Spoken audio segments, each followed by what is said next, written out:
transition to our next Fireside chat, please welcome Tekedra, this is a hard one for me, Tekedra Mawakana.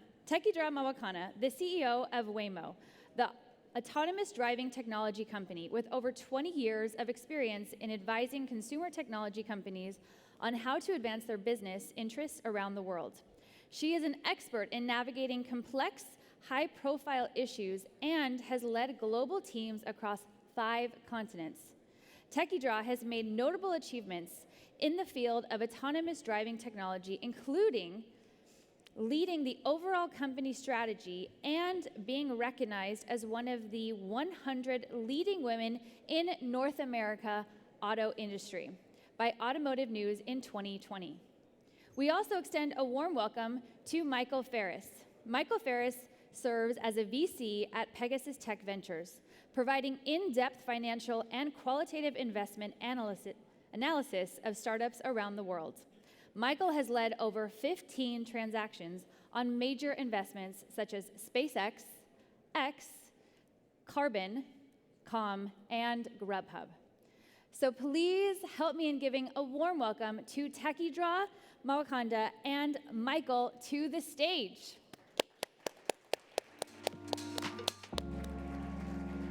Thank you both so much.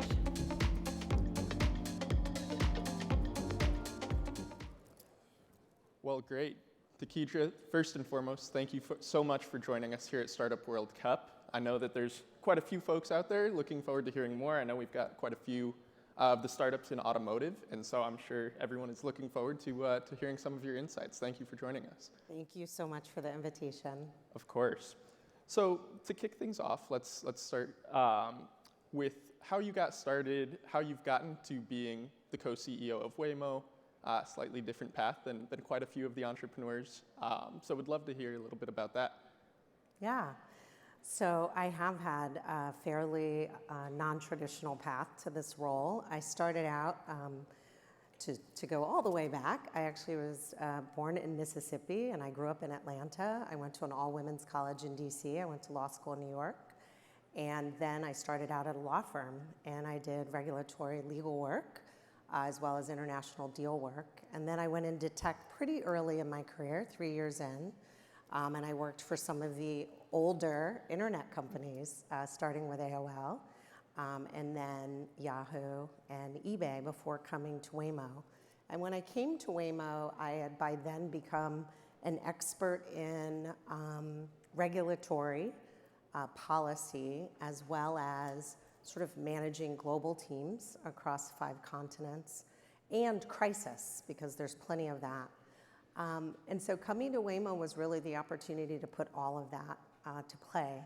It was the early days. Waymo had just spun out of Google from being the Google self-driving car project in 2016, and that's when I first arrived. And the question was, if the technology works, what do you have to do to actually commercialize it? And that would start with the regulatory climate, and then from there, it would be to figure out the right product design, product market fit, market entry, and consumer adoption. And so my last almost 7 years at Waymo have been focused on that, and it's been the ride of a lifetime. Great. And so with a background as a lawyer, what is it that drew you to tech at an early stage in your career? Definitely, I thought, technology done well, done right, and done with a lot of purpose, I think can really enhance people's lives. And so when I was a pretty junior lawyer, it was mostly like telecom. And so it was like, being in college, being able to phone home, very basic. But when I joined Waymo, it was really more focused on if autonomous vehicle technology could be used to improve road safety. 1.35 million people globally are killed on the roads every year. Many of those deaths are preventable. And so having the opportunity to think about, especially in the midst of debates about the value exchange related to technology, whether it's a privacy debate or any other debate, it's like to have technology that is undisputably offering something valuable to people's lives and saving lives was really compelling to me. On a personal front, I've lost family members in preventable, tragic, traffic events.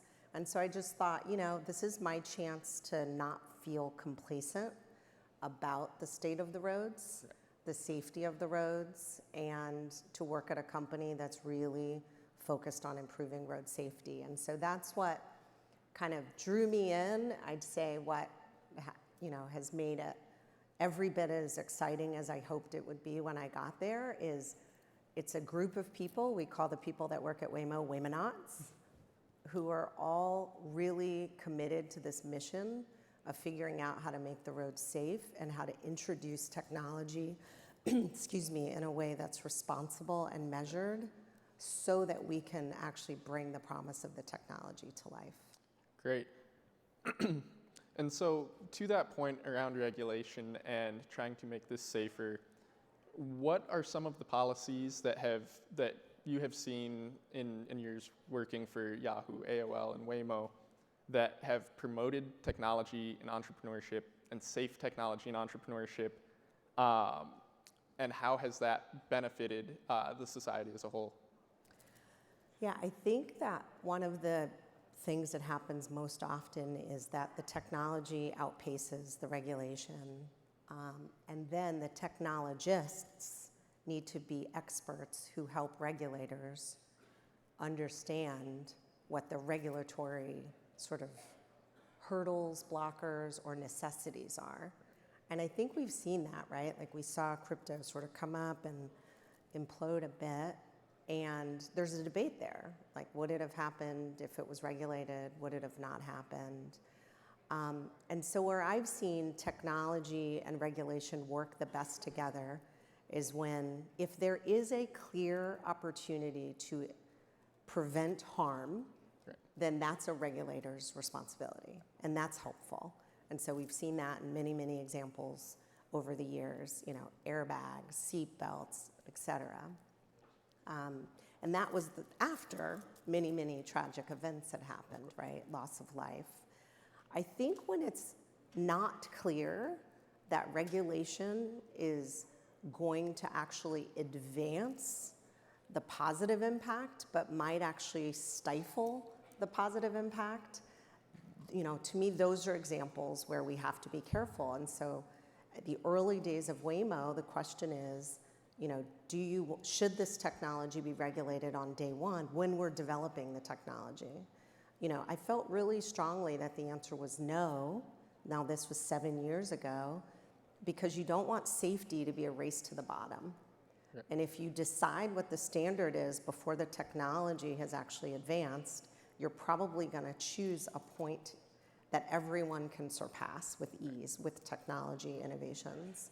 And so I think in the past, where we've seen some of these trade-offs happen in the trade space that's been right, I think that's been something like online advertising, right? Where there's this ongoing debate about whether or not a brand should be able to expose, which demographics should have exposure.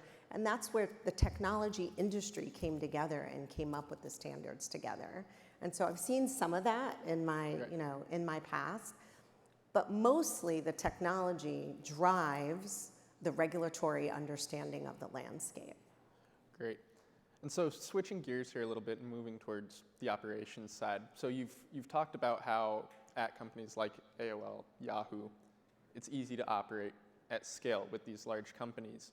And with Waymo having to deal both with regulation and trying to get to scale, would love any insights, that you can share with the entrepreneurs in the audience about how to try and reach that sort of scale, especially with something that is so technology driven. Yeah. So just for anyone that isn't familiar with kind of where Waymo is right now, so we have a service. It's fully autonomous vehicles. You use the Waymo app and you can hail a ride. Our service is available here in San Francisco, although we still have a very large waiting list in San Francisco. But it's available 24 hours a day, 7 days a week. in San Francisco as well as in the Phoenix metro area. In Phoenix, where we don't have a waiting list, it's 225 square miles. You can fly into the airport. You can hail a Waymo ride from the airport. When the car shows up, there's no one in the vehicle except for you. You're free to sit in the passenger seat or the back seat, but you're never operating the vehicle, and there's no one behind the wheel. It'll take you safely to your destination, and then you get out and you go on with your day. The reason that I say that is a lot of people don't know that this is happening right now, and so I think the last 7 years have been taking this from pilots, where we've collected data across 25 US cities, because the Waymo driver, as we refer to our tech stack, ingests the data from all of our driving across the fleet, and it learns, obviously, through ML and AI. And so when you talk about how do we think about scale, for a product like this, scale is really a city by city in these early days to figure out what makes, from a technology being safe, a service delightful. And so one of the ways that we've emphasized market entry is to really co-create the product with the communities by getting a lot of feedback. And so how I would relate that for the startup founders in this room is to really think about what you're disrupting, what problem you're solving, and whether or not there are patterns that consumers will just move from one mode to your mode, or do you actually need people to create new habits, new behaviors, because you're creating a new product category? And that's been a lot of the work in scaling Waymo, has been understanding that distinction. Because it's really easy for everyone to say, like, oh yeah, Uber, Lyft, you guys are building an Uber and a Lyft, but like, are we? Are we building an Uber and a Lyft? Yeah, the car can get you safely from point A to point B, but over time, this technology has also been used. We've partnered with Safeway, and it's brought groceries to people's homes. Is that the same as DoorDash, or is that something different? Well, certainly for people who value electrification, our fleet is fully electric. It's Jaguar I-Paces. And so there are different value propositions that actually motivate consumers to use a product and a service. And I think starting to understand some of that texture is part of going from product market fit works, the technology works, the regulatory landscape is clear or clearable, I think is the way to think about it. And if we continue to do things right, we can scale this technology because we're getting the feedback signals from our riders. Right. So you started to talk about Jaguar here a little bit. So in terms of integration of the Waymo technology, are you working directly with Jaguar as they're manufacturing? Are there plans down the road to license to the auto manufacturers? What's kind of the thoughts moving forward there? Yeah, we think it's really important, this is, to focus on what we're good at. And what we're good at is building the Waymo driver. And what automotive companies are good at is building vehicles.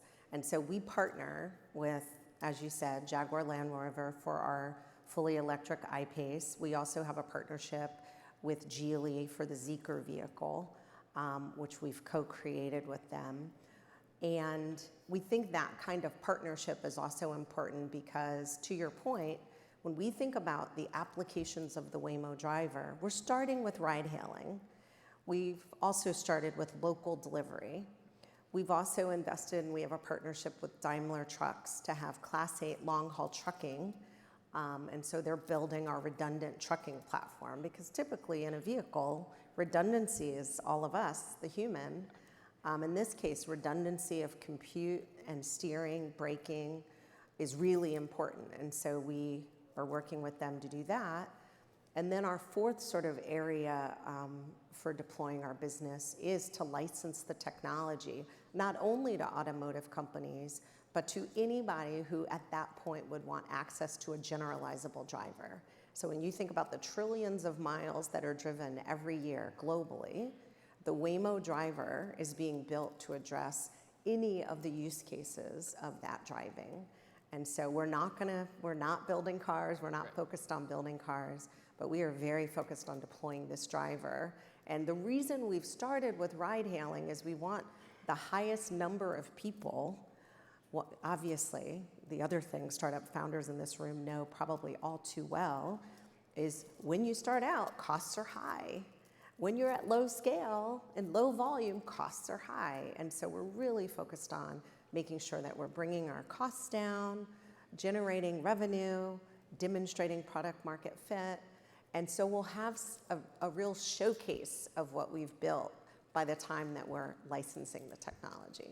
Okay, and starting to get to the point about trucks and working with Daimler. So with trucks, it's a new set of challenges, but in terms of the Waymo driver and just in general with automotive, when do you think we will get to full, true level 5 autonomy in vehicles? Yeah, it's a really hard question. I mean, I don't know how much you all know about the levels of autonomy, but the quick and easy way to think about it, there's 5 levels. 1, 2, and 3, you need a driver's license and you need to be behind the wheel. And you should keep your hands on the wheel and stay alert. 4 and 5, no one needs to be behind the wheel. And so we only focus on level 4 autonomy. And level 5 means fully autonomous, so level 4, anywhere. And so it's really hard to say when fully autonomous everywhere will happen. But right now, we're the only company that has a level 4 fully autonomous fleet of vehicles or any vehicle on the road with no one behind the wheel, 24 hours a day, 7 days a week, available to the public. And we've been on this journey a long time. Right. So it looks like we've got about a minute left here. So would love to wrap things up with any advice you may have for our startup founders, entrepreneurs, even those just looking for partnerships with a company like Waymo. What sort of advice you may have to offer them? I'd say my 3 personal pieces of advice, and I offer this very humbly because I don't know that any of you need my advice. One is don't underestimate how much your knowledge of what you're doing is what will sell your product and service. It's very easy to feel like everybody knows so much, it's like, no, like you are actually the expert in what you're doing. And so don't underestimate that. Second, stay humble. Like it's really, there are a lot of strong opinions in this world. I think at the end of the day, people connect to people and people connect with people's humility. And then my third piece of advice is build something that dares to change the world. I think right now there's a lot of product fatigue everywhere. And I think if people can we can all challenge ourselves. I'm challenging myself as I say this, to make sure that you're making the decisions that you actually think could have an impact on the world. It feels audacious, but to me, that's what makes it worth it. Great. Tekedra, that was fantastic. Thank you so much for joining us. Thank you. And please, thank you. Thank you so much, everyone. Thank you. Thank you. Thank you so much. There you are. We'd like to give some gifts of appreciation. Thank you again for sharing your insights. Who was inspired by that talk? I know I was. Woo! Yes, please stay for gifts as well as a photo op as well.